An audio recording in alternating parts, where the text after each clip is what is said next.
Aujourd'hui, je vous fais une vidéo qui m'a été demandée et que je trouve particulièrement pertinent. C'était vraiment une bonne idée. En fait, c'est pour savoir quel pinceau de base qu'on aurait besoin dans une trousse de départ pour se faire un maquillage pour les yeux qui serait dans le fond complet, sans nécessairement avoir des pinceaux ultra chers ou en grande quantité, des pinceaux qu'on n'utilisera pas. Donc moi, je me concentre vraiment sur 4 pinceaux en particulier. Avec ça, vous devriez être capable de faire tout vos maquillages, qui soit même un petit peu plus complexe ou de base. Moi, c'est les pinceaux que j'utilise la plupart du temps, presque tous les jours.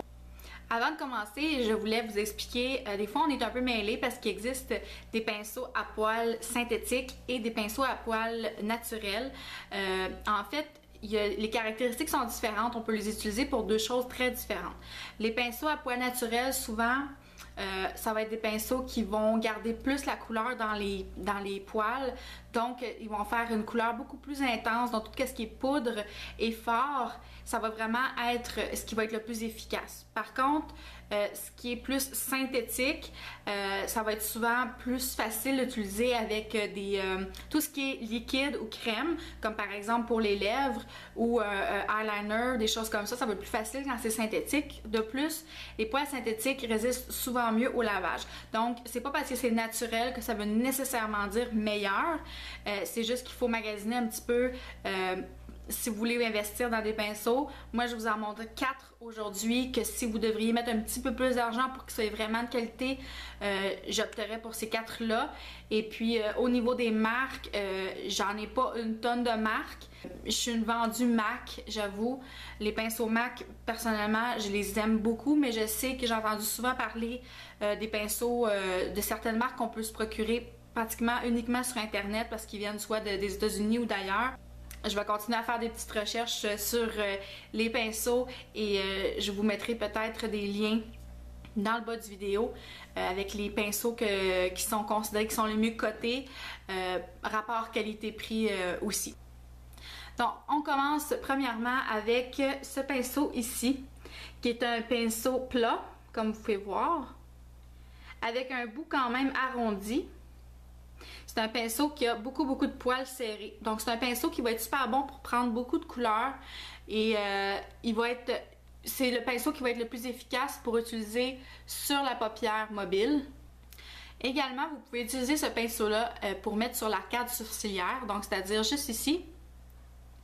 Quand on veut illuminer le regard, qu'on veut rendre ça plus brillant, c'est ici qu'on va souvent les mettre une couleur plus pâle, plus blanchâtre, un peu plus avec des petites particules de lumière, juste pour agrandir le regard un petit peu, surtout qu'on fait un look qui est plus intense. C'est avec le même pinceau qu'on va utiliser.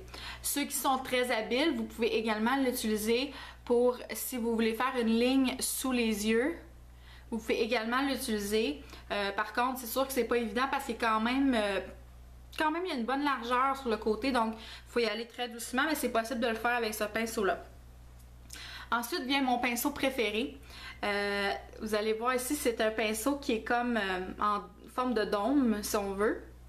Donc c'est un pinceau qui est un petit peu plus un peu plus souple. Donc, il y a vraiment beaucoup de différentes choses qu'on peut faire avec lui.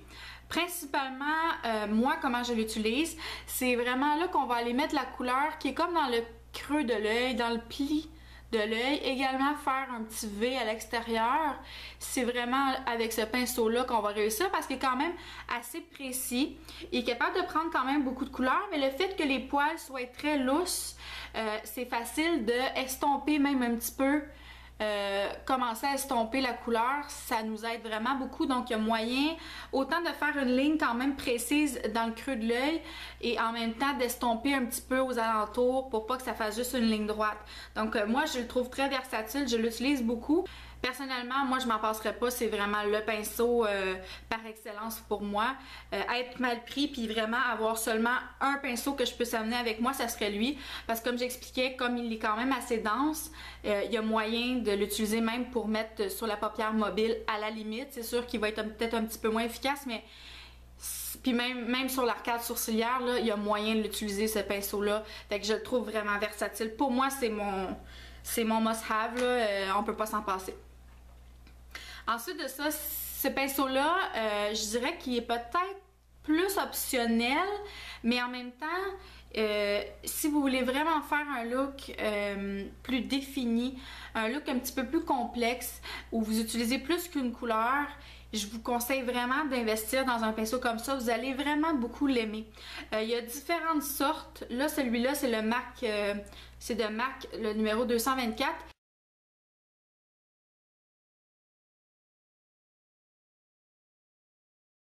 On l'appelle le blender, donc c'est celui qui mélange les couleurs. Pour faire un beau maquillage, que ce soit un smokey eye ou un maquillage où il y a plus qu'une couleur, il n'y a pas de secret. La meilleure chose pour faire un beau maquillage à ce moment-là, c'est vraiment quelque chose qui va mélanger les couleurs, qui va l'estomper ou qui va aider à faire un meilleur mélange entre les différentes couleurs, les différents dégradés de couleurs. Donc, c'est vraiment un nécessaire. C'est sûr que si vous utilisez juste une couleur sur vos yeux ou deux, c'est peut-être pas nécessaire, mais le moindrement qu'on s'écarte un petit peu du look de tous les jours. Ce pinceau-là, il est super souple, il est vraiment mou. Ce pinceau-là, il est pas fait pour prendre de la couleur, parce qu'il absorbera pas vraiment la couleur. Il est vraiment fait pour estomper. Donc, c'est vraiment pour adoucir. Si vous avez fait une ligne de couleur trop foncée sur votre œil, ça va aider à l'estomper et à mélanger les différentes couleurs qu'il y a sur vos yeux. Donc, vous pouvez vraiment aller mélanger. Ça, c'est vraiment un bon correcteur aussi, je considère, avec les couleurs si vous en mettez trop épais ou oh, j'ai dépassé un petit peu et voilà, on frotte un petit peu puis ça va vraiment l'estomper. C'est beaucoup plus facile que d'utiliser son doigt, venir frotter puis en mettre partout là. Ça va vraiment juste, ça va être tout en douceur, ça va vraiment donner un beau look. Le dernier pinceau, et non le moindre, c'est le pinceau ici que je vous montre. Donc, c'est un pinceau qui est pointu, comme vous pouvez voir.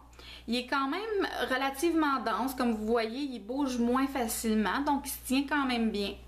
Il y a vraiment beaucoup d'utilité ce pinceau-là, c'est pour ça que je l'ai mis. On peut l'utiliser pour plus qu'une chose. Premièrement, des fois quand on veut illuminer le regard, qu'on veut agrandir l'œil, on va voir souvent des gens vont mettre du blanc ou une couleur plus nacrée ou plus...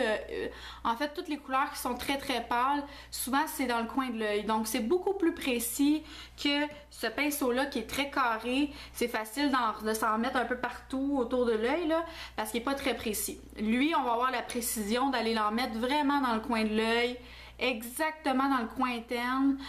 Également, on peut l'utiliser si on veut se faire une petite ligne en dessous.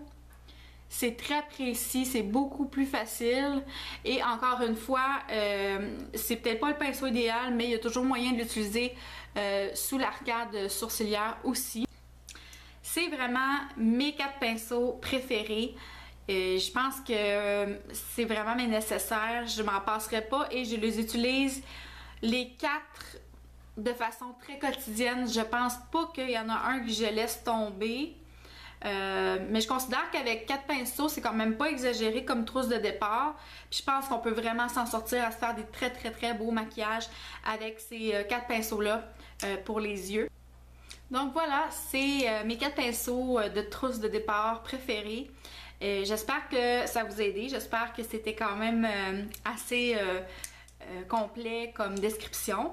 Et puis, manquez pas mon prochain vidéo. En fait, je vais mettre en pratique ce que je viens de vous expliquer. C'est-à-dire que je vais utiliser les 4 pinceaux pour faire un look beaucoup plus naturel, quelque chose qui se porte facilement tous les jours au travail ou ailleurs, et en utilisant seulement les 4 pinceaux que je viens de vous montrer, pour en même temps vous démontrer à quel point c'est facile et que tout est possible avec seulement ces 4 pinceaux-là. Donc manquez pas mon prochain vidéo, puis sur ce, je vous souhaite une excellente journée. Bye bye!